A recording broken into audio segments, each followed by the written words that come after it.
약간의 양해의 말씀을 드려야 되지 않을까라는 생각이 듭니다. 왜냐하면 앞에서도 말씀드렸지만 2박 3일 동안 그 캠프를 갔다 오느라, 아동부 캠프를 갔다 오느라 제가 목이 좀 쉬어 있다는 거 하고, 또 하나는 아무래도 2박 3일 캠프를 어제까지 갔다 왔고 바로 다음날 오늘이기 때문에 저도 그 받았다는 여러 가지 감동들도 있고 느낌도 있고 막 이래서 아마 설교 중간중간에 그 느낌들이 나오지 않을까라는 생각이 듭니다. 양해해 주시고 함께 하나님께서 인도하시는 대로 은혜를 나눴으면 좋겠다라는 생각이 듭니다. 근데 정말 많이 느꼈다는 말을 너무 자주 씁니다. 2박 3일 아동부 캠프지만 갔다 오면서 제 자신을 많이 돌아보는 시간이 되었다. 역시 신앙은 어릴 때부터 배워야 된다. 이 생각을 정말 많이 했습니다. 정말 많이 했습니다. 제가 금요일날 그런 설교 내용 중에 그렇게 얘기한 게 있었거든요. 신앙의 습관이 잘 들어야 신앙의 습관이 평생을 정하는 거예요. 3살 버릇이죠. 3살 버릇이 80살, 요즘에는 100세까지 가야 됩니다. 요즘에 80은 한창이기 때문에, 그쵸? 근데 과거에 80살이면 굉장히 나이가 많은 줄 알고 옛 어른들이 80까지라고 해도 이제 3살 버릇이 120세까지 갑니다. 그렇죠? 그러니까 죽을 때까지 간다는 얘기예요. 3살 버릇이. 그러니까 물론 모태신앙이거나 어릴 때부터 교회를 다닌 사람들에게는 당연히 첫 신앙의 습관이 평생 가고요. 어른이 되어서 신앙생활을 시작하신 분들도 첫 신앙의 습관이 평생을 가는 것 같아요. 안 바뀌어요. 사람이 안 바뀌어요. 그렇기 때문에 신앙의 습관을 정말 잘 들여야 됩니다. 정말로 잘 들여야 됩니다. 그래서 제가 여러 다른 이름의 서로 다른 단체에서 하는 아동부 캠프들을 많이 가봤죠. 제가 벌써 아동부 캠프라는 것, 아동부 수련회, 아동부 성경학교 이런 것을 한 지가 아동부로 참여한 거 말고 선생님으로 교사로 혹은 전도사로 목사로 참여한 게 벌써 이제 한 30년 넘어가거든요. 30년 정도 되어 가는데 30년 동안 경험했던 모든 아동부 캠프, 어린이 캠프는 비슷한 구석이 있어요. 비슷한 구석이 있어요. 뭘까요? 열정적이다. 열정적. 아멘도 크게 하고 찬송하는데 그냥 조용히 찬송하면 안 된다 그러고 막 찬양도 뜨겁게 해야 되는데 목소리만 뜨겁게 하는 게 아니라 박수도 크게 쳐야 되고 일사불란하게 쳐야 되고 춤을 춰야 되고 율동해야 되고 기도할 때 손을 들고 기도하고 목소리 높이 기도하고 앞에 나갔다 뒤로 나갔다 막 무릎 꿇었다가 일어났다 막. 왜 그럴까요? 물론 첫째는 예수님을 만나게 하기 위함, 예수님을 믿게 하기 위함인데 둘째는 신앙의 습관이 그때 든단 말이죠. 신앙의 습관이. 처음에 잔잔한 신앙의 습관이 들면 죽을 때까지 못 벗어나더라고요. 좀 부르짖어 기도해봐라. 안 돼. 박수 쳐봐라. 박수를 손가락으로 치고 막 소리 안 나게 치기 위해서 무척 애를 쓰시고 막 이렇게 죽을 때까지 그렇게 되더라고요. 네. 그렇게 안 바뀌는 줄 알지만 그러나 하나님 앞에 더 깊이 가까이 나아가기 위해서는 안 되는 줄 알면서도 억지로 새롭게 신앙의 습관을 하나씩이라도 다시 들여야 됩니다. 다시 들여야 돼요. 제가 말씀드리면 저는 모태신앙이 아닙니다. 저는 모태신앙이 아니기 때문에 저도 교회를 처음 다녔던 때가 있었고 교회를 다녔지만 예수님 제대로 못 믿다가 예수님을 제대로 믿기 시작한 때가 있었고 초등학교 2학년 때 교회를 갔는데 제대로 영접한 건 중학교 3학년 때였어요. 그러니까 그 간극들, 그 단계가 다 있었단 말이에요. 그래서 저는 하나님께 너무너무 감사한 것은 저에게 신앙을 가르쳐 주셨던 분이 지금도 제가 많이 부족하지만 좋은 신앙의 습관을 많이 가르쳐 주셨다. 좋은 신앙의 습관. 그래서 그거 가지고 제가 지금까지 목회하는 거 아닌가. 제가 부족한 모습은 저의 부족함 때문이고 혹시라도 좋은 모습이 있다면 그런 가르침들이 저의 신앙의 습관으로 자리 잡았기 때문이 아닐까라는 생각이 듭니다. 자, 오늘 말씀 함께 보면서 또 좀 연관되어 생각해 보겠습니다. 출애굽하고 11일째 가데스바네아에서 각 지파 대표 12명이 가나안 땅을 정탐했다. 여러분 다 아시죠? 40일 동안 정탐했는데 결과는 좋았어요? 안 좋았어요? 안 좋았죠. 여호수아와 갈렙을 제외한 나머지 10명은 믿음이 없는 고백을 해서 가나안 땅 가면 우리는 다 죽는다. 저들은 거인이고 우리는 메뚜기 떼 같다. 하나님의 뜻을 거부하죠. 그래서 하나님께서 어떻게 하십니까? 너희는 정탐한 40일의 하루를 1년으로 해서 40년 동안 광야 생활을 할 건데 출애굽할 때 성인으로 출애굽했던 사람은 광야에서 다 죽을 거고 오로지 믿음으로 정탐을 고백한 여호수아와 갈렙만 어른들 중에서는 가나안 땅에 입성할 것이고 모세도 못 들어가고 그리고 이제 출애굽했을 때 성인이 아니었던 아이들은 40년 광야 생활 후에 가나안 땅에 입성하게끔 하셨죠. 그렇죠? 여기까지 뭐 여러분들 너무나도 잘 아는 내용이죠. 그러니 이 40년 광야 생활은 그들에게 굉장히 힘든 과정이 아닐 수가 없었을 거예요. 그렇죠? 어른들은 어땠을까요? 난 어차피 가나안 땅 들어간다 못 들어간다? 그렇죠? 못 들어간다. 애들은 몇 년 남았는지 39년 남았다. 38년 남았다. 출애굽할 때 10살이었는데 가나안 땅에 입성하면 몇 살일까요? 50살로 들어가는 거예요. 15살이면 55세에 들어가는 거고요. 출애굽할 때 태어났던 아이들 가나안 땅 들어가는 건 40세에 들어가는 거라고요. 그러니 인생의 가장 좋은 청춘 젊은 시기는 어디서 다 보내요? 광야에서 보낸다. 여러분들 아시는 것처럼 먹을 거라고는 뭐밖에 없어요? 만나밖에 없어요. 매출하기도 어느 정도만 주어졌다고요? 오로지 한 달, 40년 가운데 한 달만 주어졌어요. 39년 11개월 동안, 물론 정확하게 40년은 아닐 수 있겠습니다만 대략적으로 봐서 39년 11개월 동안 고기를 못 먹었어요. 오롯이 한 달만 매출하기 고기 먹었고 그리고는 뭐만 먹었다? 만나만 신나게 주고자 아침, 점심, 저녁, 아침, 점심, 저녁, 아침, 점심, 저녁 그렇게 40년은 만나만 먹었다. 광야라는 곳이 낮에는 태양빛이 내리쬐서 뜨겁죠. 그런데 해가 지고 나면 급격하게 기온이 내려간다는 거예요. 그래서 서늘한 게 아니라 추워진단 말이죠. 낮에는 뜨겁고 밤에는 춥고 그 일을 40년 동안 정착하지 못하고 떠돌면서 천막 치고 다니면서 그러죠. 천막을 펼쳤다가 잠시 머물렀다가 오래 머물지도 못하고 다시 걷어가지고 다 짊어지고 200만 명, 300만 명이 다 같이 그냥 남녀노소 할 것 없이 다 짊어지고 그 광야를 떠돌다가 또 천막 치고 또 잠시 머물다가 또 움직이고 이것을 40년 동안 한 거예요. 40년 동안. 쉬웠겠냐 말이죠.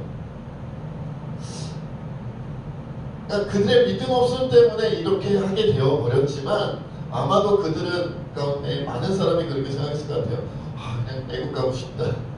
외국으로 돌아가고 싶다. 그때가 훨씬 낫다. 이 생각이 그들에게 떠나지 않았을까라는 생각을 해봅니다.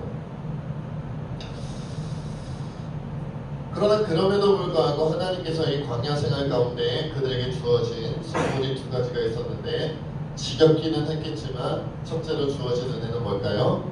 만나였죠. 어쨌든 굶어 죽지는 않게 해주셨으니까. 그렇죠? 그리고 두 번째로 하나님께서 주신 은혜가 있는데 은혜의 선물이 그게 뭐냐면 바로 구름 기둥과 불 기둥이었다. 오늘 본문의 제목이 오늘 말씀의 제목이 구름 기둥과 불 기둥이었다는 거예요. 오늘 본문 21절 22절 다시 한번 읽겠습니다. 시작. 여호와께서 그들 앞에서 가시며 낮에는 구름 기둥으로 그들의 길을 인도하시고 밤에는 불 기둥을 그들에게 비추사 낮이나 밤이나 지나가게 하시니 낮에는 구름 기둥 밤에는 불 기둥이 백성 앞에서 떠나지 아니하니라. 그렇죠? 낮에는 무슨 기둥? 구름 기둥. 밤에는 불 기둥. 그렇죠? 이 바뀌면 어떻게 될까요?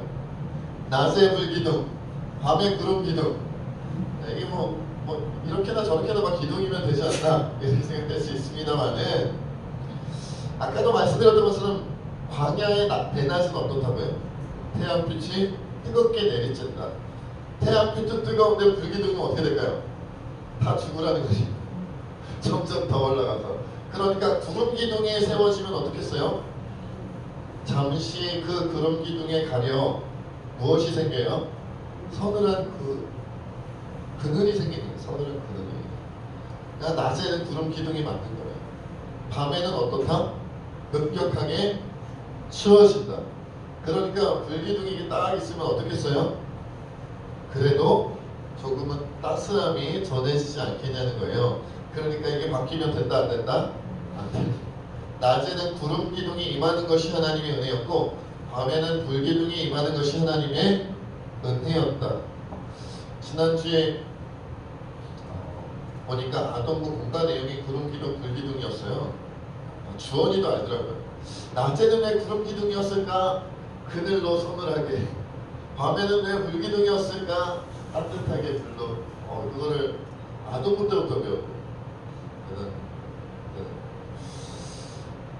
그리고 이 구름 기둥, 불기둥 물론 낮에는 좀 서늘하게 밤에는 따뜻하게 되지만 그것보다 더 중요한 역할이 있었죠. 그건 뭘까요? 나아갈 길을 진행할 길을 알려준다. 길 안내를 해준다. 오늘날 우리로 치면 지도 같은 역할, 내비게이션 같은 역할을 무엇이 했다? 구름 기둥, 불 기둥이 했다는 거예요. 그래서 어디로 가야 할지 알았다. 이것이 하나님께서 이 구름 기둥과 불 기둥이 하나님께서 광야 40년 생활 가운데 이스라엘 백성에 내려주신 무엇이다? 가장 큰 은혜의 선물이더라. 어디로 갈지를 알려주신 어디로 갈지. 우리도 신앙생활을 하지만 여러분 그렇게 생각될 때가 있잖아요. 어떻게 어디로 가야 할지 어떻게 해야 할지를 알면 참 좋겠다. 그런 생각하면서 신앙생활 하시지 않나요? 그냥 속 시원하게 오른쪽으로 가라, 왼쪽으로 가라, 앞으로 가라, 뒤로 가라, 위로 가라, 내려가라. 이렇게 하나님께서 그때그때마다 알려주시면 좋겠다. 막 어디로 가야 할지 모르겠어서 어디를 선택해야 될지 어느 길이 맞는 길인지 틀린 길인지 알지 못해서 곤혹스럽고 당황할 때가 많지 않으십니까? 보면 어린 아동부, 또 청소년들, 청년들 뿐만 아니라 장년들도요 그런 질문할 때가 많아요. 어떤 것이 하나님의 뜻일까요? 저한테 물으신 분 제가 뭘 잘 아나요? 어떻게 해야 될게요, 목사님? 어느 길로 가야 하는 게 맞는 걸까요? 어떻게 해야 하는 것이 맞는 것일까요? 저는 어떻게 선택을 해야 될까요? 막 이렇게 물어보는 경우가 굉장히 많은데 사실 그때마다 쉽지 않은 결정 앞에서 어느 쪽도 선택하기 어려운 경우가 굉장히 많다는 거예요. 그런데 이스라엘 백성들은 참 감사한 것은 40년을 떠도는데 40년 동안 못 돌아다녔는데 가나안 땅에 들어가지 못하는데 어디로 가야 할지 모르면서 40년을 떠돌았다면 그건 정말 힘들었을 것 같아요. 저는 이제 다들 아시는 것처럼 굉장히 길치거든요. 굉장히 길칩니다. 저는 제가 태어나서 지금까지 길치라고 불리우는 분들을 가끔 만나서 같이 얘기 나눠보면 저보다 심한 길치는 거의 찾기 어려웠어요. 길치도 수준이 다 다릅니다. 아마추어 길치가 있고 준 프로 길치가 있고 프로 길치가 있는데 저는 이제 소위 말하면 월드 클래스에 가까운 길치입니다. 저만큼 길을 헤매는 사람을 별로 보지 못했어요. 이번에 캠프 얘기를 해야죠. 2박 3일 캠프하는데 2박 3일 동안 예배드리고 식당하고 하지 않았겠어요? 예배당은 못 찾겠는 거예요. 너무 크게 웃으시네. 같이 갔다 오신 분들이 제일 크게 웃으시네. 이러시면 안 되죠. 몇 층이었는지, 오른쪽이었는지, 왼쪽이었는지, 나갔다 들었는지, 들어갔다 나갔는지 이게 그냥 다 같이 예배당 가니까 그냥 따라가고 다 같이 숙소 가니까 다 같이 따라가고 혼자 가야 되는데 어디였지? 거기 보면 코스로 게임을 해요. 코스가 많지도 않아요. 4개밖에 없어요. 1층 갔다 3층 갔다 3층 갔다 1층 갔다 중간에 2층 한 번 가고 막 이렇게 그게 단데 못 찾겠는 거예요.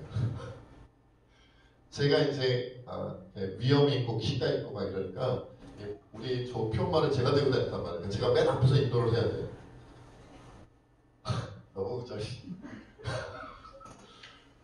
저보고 자꾸 앞장을 쓰라는 거예요. 그래서 난 앞장서고 싶지 않다. 그래서 항상 뒤에서 졸졸졸 쫓아다녀요. 그랬던 경험이 있습니다. 기차들 기치. 그래서 저는 길을 안내해 준다는 것이 얼마나 감사한 일인지 누구보다 잘 알아요. 누구보다 잘 알아요. 내비게이션은 정말 하나님께서 저에게 주신 신의 축복이다. 정말 은총이다. 주님이 제가 맹인교회에서 전도사로 사역하다가 다른 교회로 옮겨갈 때, 다른 교회 전도사로 이렇게 옮겨갈 때, 그때 맹인교회 담임 목사님이 저를 위해서 해주신 선물이 내비게이션이었어요. 그 당시 내비게이션 이제 막 나올 때였거든요. 흔하지 않을 때 내비게이션을 선물해 주시더라고요. 얼마나 감사했던지. 물론 그래도 헤매기는 하지만 덜 헤매죠. 길을 안내해 준다는 걸. 여러분께 길을 그냥 이 땅에 길을 찾아가는 것도 이렇게 어려운데 인생길은 훨씬 어렵잖아요. 인생길은 너무나도 어렵잖아요. 정말 한 발자국 한 발자국이 어렵잖아요. 그런데 오른쪽으로 가라, 왼쪽으로 가라, 여기서 유턴해라, 돌아가라, 몇 시 방향으로 어떻게 가라 이렇게 착착착착 인도를 해주면 그것만으로도 얼마나 마음이 안정되고 평안이 누려지고 얼마나 기쁘고 감사한지 모른다. 그렇게 40년 떠돌이 광야 떠돌이가 힘들고 어려웠겠지만 어디로 가야 할지는 항상 앞에서 알려주니까 거기서 오는 안정감이 있었을 것이다. 거기서 오는 안정감. 그렇다면 여러분 가나안 땅에 입성하고 나서는 어떻게 되었을까요? 구름기둥 불기둥이 이제 사라져버렸죠. 그렇죠? 가나안 땅에 입성한 다음부터는 이제 구름기둥 불기둥 사라졌어요. 인도할 필요가 없으니까요. 가나안 땅에 입성했으니까요. 근데 여러분 우리가 곰곰이 말씀을 통해 성경을 통해 그리고 오늘날 우리들의 모습을 통해 살펴보면 신약시대에 들어와서는 구약시대가 끝나고 신약시대에 넘어와서는 다시금 구름기둥 불기둥과 같이 우리를 안내해주고 우리를 인도해주고 그리고 더위와 추위로부터 보호하듯 우리를 보호하는 그러한 역할을 하는 존재가 우리에게 주어졌다는 사실을 묵상해보면 깨달을 수 있죠. 그 존재가 누구일까요? 바로 성령님이시다. 성령님이시다. 낮에도 밤에도 우리를 떠나지 않으신다. 추울 때는 우리를 따뜻하게 해주시고 더울 때는 우리를 서늘하게 해주시고 우리를 지켜주시고 보호하시고 어디로 가야 할지 언제나 우리를 앞에서 인도해 주시는 언제나 우리를 인도해 주시는 분이 계신데 그분이 누구시다? 바로 성령 하나님이시다. 제가 이 설교를 준비하면서 사실 구름기둥 불기둥에 막 집중해서 설교를 제 딴에는 한 3분의 2 정도 준비를 하고 캠프를 갔거든요. 마무리 갔다 오니까 머리가 멍해졌어요. 그냥 계속 머리에서는 율동이 왔다 갔다 하고 막 거기서부터 뮤지컬이 막 왔다 갔다 하고 막 거기 멋있더라고요. 막 태권도로 춤추고 막 칼춤 추고 막 이래요. 그게 막 왔다 갔다 하고 그냥 구름기둥 불기둥 사라졌어. 그냥 그 집중이 안 되는 거예요. 그래서 설교하다가 막히고 집중이 안 되면 진짜 한없이 기다려야 되거든요. 그냥 교회의 본당을 서성이기도 하고 막 이리 갔다 저리 갔다 너무 오래 앉아 있으면 허리가 또 제가 디스크에서 아프니까 혼자서 막 이리 갔다 저리 갔다 불을 켰다가 껐다가 막 찬양을 틀었다가 껐다가 이리 갔다 저리 갔다 막 하는데 갑자기 하나님께서 그 마음, 그 생각을 딱 주시는 거예요.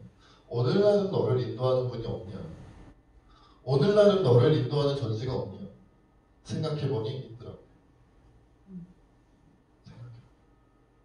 누구시다? 성령님이시다. 낮에도 밤에도 나를 떠나지 않아. 여러분 만약에 구약시대처럼 오늘날도 우리가 나아갈 때 낮에는 구름기둥이 내가 어디로 가야 할지를 알려주고 밤에는 불기둥이 내가 또 어디로 가야 하면 무엇을 해야 할지를 알려준다면 얼마나 좋겠어요. 그런데 그런 역할을 하는 분이 이미 우리 안에 들어와 계시다는 거예요. 그분이 누구시냐? 바로 성령님이시다. 그러니 얼마나 우리는 인생길이 광야 같잖아요. 여러분 가나안 땅에 아직 입성 못하셨잖아요. 출애굽은 했는데 출애굽이 뭐예요? 죄와 사망의 권세에 매여있던 세상에 예수님 믿기 전에 죄와 사망의 권세에 매여 세상에서 살던 그때 그 모습이 애굽에서 살던 모습이잖아요. 애굽에서 죄악 가운데 종노릇하던 모습이잖아요. 그런데 이제 예수님을 믿음으로 말미암아 우리는 어디로 나온 거예요? 출애굽 죄와 사망의 권세에서 놓여져서 거기서 해방되어서 이제 가나안 땅 저 주님의 천국 하나님 나라 천국으로 가야 되는데 그러니까 이 땅에서의 삶은 광야 40년 인생을 사는 것이다. 더러는 뭐 한 7, 80년 살기도 하고 더러는 100년, 120년 살기도 하고 조금 더 단축하는 사람들도 있겠지만 짧은 사람들도 있겠지만 어쨌든 이 땅에서의 삶은 그냥 광야라는 거예요. 만나밖에 없어요. 우리가 여러분 원하는 거 다 가지셨어요? 여러분이 소원하는 거 다 이루셨어요? 그래서 때로는 그렇잖아요. 신앙생활 하면서 힘들고 어려울 때 출애굽하기 전에 애굽 땅이 참 좋았어. 이런 생각 안 해보셨어요? 예수님 때문에 신앙 때문에 말씀 때문에 내가 하고 싶은 거 못하고 하기 싫은 거 하고 그러면서 사시지 않으세요? 저는 그래요. 하고 싶은 거 많이 못해요. 하기 싫은 거 많이 해야 돼요. 여기가 바로 광야예요. 만나밖에 없어요. 주님이 주시는 대로 받아먹는 거예요. 내가 예수님을 알지 못했고 성령의 인도하심을 받기 전에는 내가 하고 싶은 대로 살았어요. 종노릇하지만 죄의 종노릇했고 사망의 종노릇했지만 그래서 마지막에는 죽음으로 멸망으로 갈 수밖에 없었겠지만 어쨌든 내가 하고 싶은 대로 살았단 말이에요. 근데 예수님을 믿음으로 말미암아 이제 하나님의 백성이 됨으로 말미암아 출애굽하여 죄와 사망에서 놓여서 이제 하나님의 인도하심을 따라 광야로 나가니까 이제는 내가 하고 싶은 대로 하는 게 아니라 하나님이 가라면 가고 멈추려면 멈추고 오른쪽이냐 왼쪽이냐 주님이 결정해 주시고 먹는 것도 마시는 것도 주님이 결정하시는 것 주님이 주시는 대로만 먹고 살면서 지내게 되었다는 거예요. 예수님 때문에 못 먹는 게 많아졌고요. 예수님 때문에 먹어야만 하는 게 많아졌고요. 예수님 때문에 하고 싶은데 못하는 게 많아졌고요. 예수님 때문에 하기 싫은데 하기 버거운데 어려운데 감당해야 될 것들이 많아졌다는 거예요. 그런 것들 참 지금 우리는 광야를 걸어요. 우리는 아직 가나안 땅에 들어간 게 아니에요. 여러분 그리스도인들이 많이 착각하는 게 예수님 믿으면 굉장히 행복해지는 줄 알아요. 예수님 믿으면 갑자기 기쁨이 넘치고 감사가 넘치는 줄 알아요. 여러분들도 안 그랬으면서 우리 안 그랬잖아요. 예수님 믿고 지금까지 기쁠 때가 많았어요? 슬플 때가 많았어요? 저는 슬플 때가 훨씬 많았어요. 몇 배로 많았어요? 행복하다고 느낄 때보다 행복하지 않다고 느낄 때가 훨씬 많았는데요? 제가 이상한 건가요? 여러분들도 그렇지 않나요? 지금은 광야길이다. 가나안에 아직 입성 안 했다는 거예요. 그게 당연한 거예요. 고통과 고난과 아픔과 상처가 가득가득하다. 예수 믿는데 왜 이러냐? 성령님이 인도하시는데 왜 이러냐? 원래 그래요. 출애굽기를 왜 적으셨을까? 레위기, 민수기, 신명기를 왜 적으셨을까? 왜 그렇게 광야를 뺑뺑이 돌면서 뺑글뺑글 돈 그 사람들의 이야기를 그것도 우리나라 사람들도 아닌 몇천 년 전 이스라엘 사람들의 그 뺑뺑이 도는 이야기를 왜 성경에 기록해서 지금까지 오늘까지도 우리가 읽고 그것 가운데 하나님의 말씀, 하나님의 뜻을 깨달으려고 하는 걸까요? 왜요? 우리에게 적용할 부분이 있다는 것이죠. 우리 인생이 그러니까요. 우리 인생.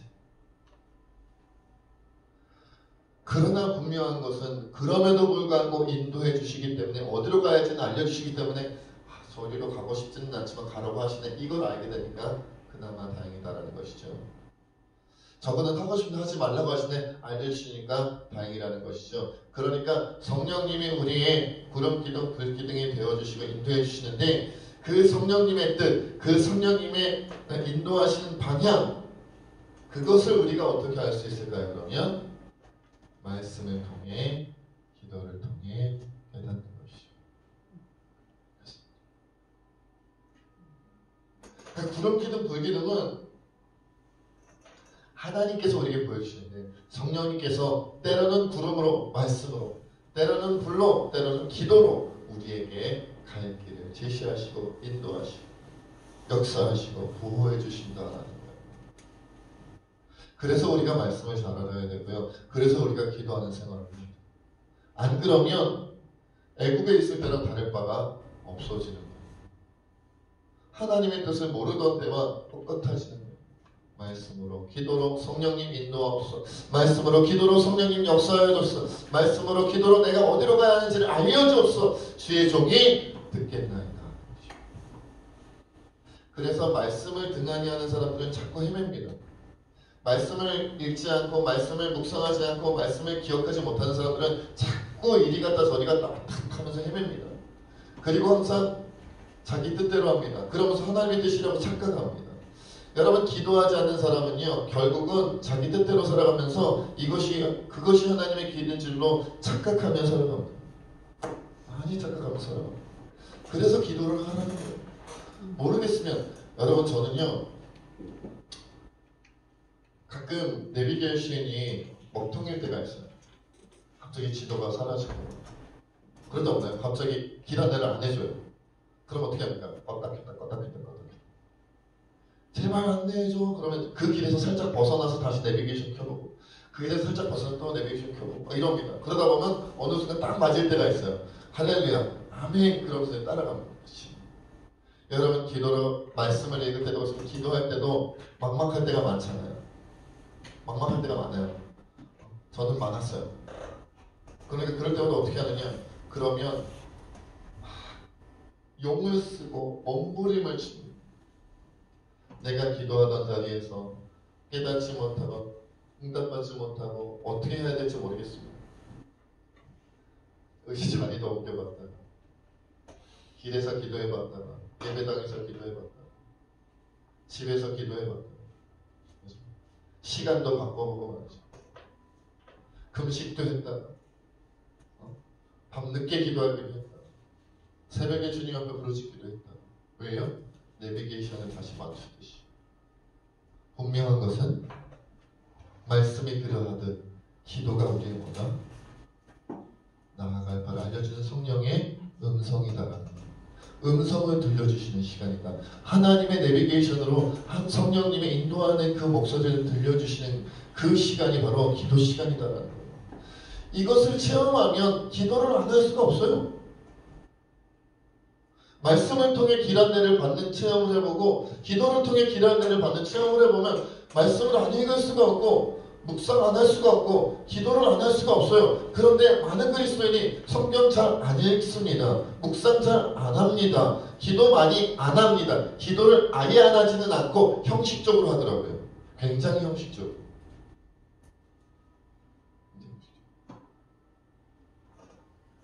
그건 기도가 아닙니다. 여러분, 내비게이션이 형식적으로 우리에게 길 안내를 주면 어떻게 되겠습니까?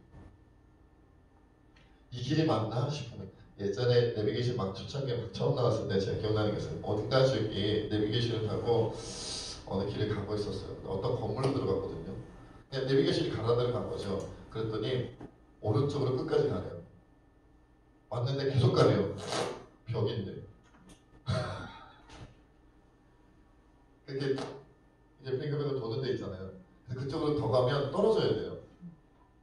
근데 계속 가래요. 내비게이션이 거기에 맞대요. 계속 가라고. 가면 안 되잖아요. 갈 수 없죠. 그러니 우리는 말씀으로 기도로 더 무지하게 하나님께서 우리에게 들려주시는, 성령님께서 우리에게 들려주시는 그 길 안내를 더 분명하게 확실하게 깨달을 수가 있는 겁니다. 5분 기도했는데 어디로 가야 될지 모르겠다. 그러면 10분 기도하시면 돼요. 10분 기도했는데 어디로 가야 될지 모르겠고 뭘 해야 될지 모르겠다. 30분 기도하시면 돼요. 1시간 기도해야 돼요. 요즘 아시안컵이 한창이죠. 손흥민 선수가 슛 연습을 매일 1000개씩인가 2000개씩 매일 했다고 그러죠. 그래서 전 세계 사람들이 말하는 손흥민 존이 있습니다. 손흥민 존. 축구 좋아하시는 분은 알 텐데, 백미래에서는 손흥민 존 아세요? 모르실 줄 알았어요. 저분은 아시안컵 우리나라 경기를 하는데 그냥 축구하면 이렇게 들어 누우신대요. 관심이 없으시고 지금 주원이한테 다 입수한 내용입니다. 엄마는 축구하면 그냥 들어 누우신다고. 관심이 없으세요. 손흥민 존이라는 게 있는데 워낙 슈팅 연습을 많이 해갖고 전 세계에서 손흥민 존이 있어요. 거기서 슛을 쏘면 거의 들어간다. 그래서 손흥민 존이거든요. 거기서 슛을 쏘면 제가 느끼기에요. 손흥민 존 안에서는 손흥민이 전 세계 거의 1등입니다. 확률이 제일 높아요. 축구 모르시는 분들은 감격이 안 올 거예요. 그런가 보다. 피겨스케이팅을 하면 손흥민 존 안에서는 김연아 정도의 실력이 나옵니다. 그냥 세계 1등이다. 그냥 세계 1등. 축구를 좀 아는 사람들은 그게 얼마나 경이로운 것인지 압니다. 얼마나 놀라운 것인지. 여러분, 말씀으로 모셔가고 기도로 모셔가면 곁길로 가고 싶어도 하나님의 뜻대로 가게 됩니다. 하나님은 너무 잘 이해하고 하나님은 너무 잘 알고, 물론 우리가 잘 안다, 잘 이해한다 할지라도 하나님이 아주 극히 일부분에 불과하겠지만 그래도 다른 사람들에 비하면, 말씀을 잘 모르는 사람들에 비하면, 기도 가운데 들어가지 않는 사람들에 비하면 훨씬 더 잘 압니다. 그리고 대부분의 경우 말씀으로 기도로 무장하여 하나님 뜻대로 구름 기둥 불기둥으로 가서 성령의 음성을 따라 가는 사람들의 그 삶의 모습은요, 평범한 기도 가운데 말씀 가운데 들어가지 않는 사람들이 보면 도저히 이해할 수가 없습니다. 이번 캠프 때 제가 캠프에 받았던 은혜 아예 뽕을 뽑으려고 이런 촉촉한 단어를 쓰더라고요. 아예 그냥 하려고 그때 들었던 예화 중에 가장 감명 깊은 것을 여러분들에게 하나 소개하고 설교를 마무리 지으려고 합니다. 미국의 조이스 마이어라는 여자 목사님이 계세요. 방송도 많이 하시고 하는 것 같아요. 이제 이번 캠프의 중요한 주제 중에 하나가 자기 자신을 용서하라는 거였어요. 자기 자신을 용서하라. 그리고 다른 사람을 용서하라. 그것이 이번 어린이 캠프의 굉장히 중요한 주제였거든요. 그런데 하루는 이 조이스 마이어 목사님이 용서에 대한 주제를 가지고 설교를 하다가 자신의 어릴 적 경험을 이제 간증하듯이 말씀을 하셨대요. 이 조이스 마이어 목사님, 여자 목사님에 대해서는 아버지로부터 받은 성적 학대를 용서하고 그리스도께 인도했다 이런 내용. 이분이 말씀하시는데 적어도 200번 이상 아버지로부터 성적 학대를 받았다. 성추행을 당하고 여자로서는 약간 수치스러운 경험들을 200번이 겪었다. 그러니까 수시로 그런 거죠. 양아버지도 아니고 친아버지한테 200번이 넘게 성적 학대를 받은 거예요. 그러니까 얼마나 고통 속에 자랐을까 생각이 드시죠? 그래서 나중에 완전 이제 아버지와는 거의 단절하듯이 살아갔던 것 같아요. 그렇지 않겠어요? 어릴 때야 힘이 약하고 어쩔 수 없이 보호자가 없고 하니까 어쩔 수 없이 그냥 당했겠지만 어른이 되어가면서 이제는 자기가 성인이 되고 힘이 있고 자랐으니까 완전히 단절된 모습으로 살아간 거죠. 그러다가 이 조이스 마이어 이분은 이제 목사님이 되셔가지고 설교하면서 목회하면서 살게 된 거예요. 그런데 이분이 말씀을 읽고 말씀을 묵상하고 기도하고 정말 기도 가운데 깊이 하나님 앞에 공감하면서 같이 기도하는 가운데 교통하면서 기도하는 가운데 하나님께서 계속해서 이런 말씀을 하시더래요. 아버지를 용서해. 아버지를 용서해. 성령님께서 말씀해 주십니다. 내적 음성으로 말씀하십니다. 말씀을 누구보다 더 많이 알고 말씀을 누구보다 더 깊이 묵상하며 누구보다 더 많이 기도하며 깊이 기도하며 살아가는 이 조이스 마이어 목사님에게 하나님께서 반복적으로 계속 뭐라고 말씀하시냐면 아버지를 용서해라. 아버지를 용서해라. 아버지를 용서해라. 쉬웠겠습니까? 여러분 성적 학대를 2번 당해도 쉽지 않은 거예요. 평생 씻지 못할 충격이고 기억일지도 모르는데 200번이면 아버지라는 존재를 떠올리기도 싫었을 것입니다. 그래서 결국은 용서하기로 했어요. 그래서 아버지한테 고백합니다. 아버지 용서하기로 했다. 그런데 하나님께서 거기서 뭐라 아버지에게 새 집을 사줘. 새 집을 사줘. 입술로 용서합니다, 사랑합니다, 이건 그래도 할만한데 자기가 머물고 있는 집보다 더 좋은 집을 사주라고 성령님께서 계속 마음 주시더라고요. 내가 목회하면서 평생 번 돈인데 이걸 투자해서 새 집을 지어주라고. 말도 안 된다고 생각했는데 계속 그러시니까 결국 새 집을 사주셨어요. 그리고 병들어 있지 요양 누군가가 이렇게 돌보는 간병이 필요한 나이들어 병이 드셨어요. 돌아가실 때까지 책임지고 노후를 책임지고 뒷바라지 하라고 주님이 계속 말씀하시죠. 그래서 새 집을 사드리고 그리고 돌아가실 때까지 간병을 이 딸이 한. 어느 날 어머니로부터 전화가 왔습니다. 그렇게 3년을 했다 그래요. 새 집을 사드리고 뒷바라지가 간병을 하고 이러면서 뒷바라지가 하면서 3년 정도 지났는데 3년쯤 후에 어머니께서 전화를 하셔가지고 그때까지만 해도 자기가 200번이 넘게 성적 학대를 했다는 것을 인정하지 않고 잘못했다, 내가 뭐 미안하다, 고맙다 이런 말을 하지 않았던 아버지인데 3년 만에 전화를 통해서 불러서 찾아갔더니 그 아버지가 그랬대요. 그동안 내가 너무 미안해. 과거 했던 모든 짓들에 대해서 용서를 구한다. 그리고 네가 나를 정말 진정으로 용서하기를 원하고 난 용서받기를 원하면서 그제서 용서받는 기도를 했다는 거예요. 그리고 열흘 뒤에 아버지가 예수님을 구주로 영접하셨어요. 세상을 떠나기 얼마 전에 마지막으로 예수님을 구주로 영접하고 그리고 다시 마리아 목사님은 200번이나 넘는 성적학대를 받으면서도 하나님의 은혜로 목사님이 되셨고 좋은 가정을 이뤄서 4명의 자녀와 함께 아름다운 신앙생활을 하는 그런 가정으로 축복을 받았다고 합니다. 이것이 오늘날 주님이 우리에게 인도하시는 구름기둥과 불기둥입니다. 성령님의 내적 음성입니다. 말씀을 통해 기도를 통해 우리라면 용서하라고 할 수 있겠습니까? 우리라면 사랑하라고 할 수 있겠습니까? 어린 시절 200번이나 성적학대를 한 자신의 아버지를 용서해라, 사랑해라, 집을 사주고 노후를 책임져야 된다. 그렇게 할 수 있겠습니까? 우리는 못합니다. 구름기둥이, 불기둥이 인도하니까 성령님이 우리를 인도하니까 갈 수 있고 할 수 있고 그것을 해낼 수 있는 거예요. 24년 새해 우리 가정이 회복되어야 합니다. 24년 새해 우리 교회가 회복되어야 합니다. 24년 새해 우리나라와 한국교회가 회복되어야 하고 세계 열방이 회복되어야 합니다. 전쟁이 끝나고 평화가 임해야 합니다. 그러려면 성령님의 인도하심을 위하여 말씀, 기도로 무장해야 할 줄로 믿습니다.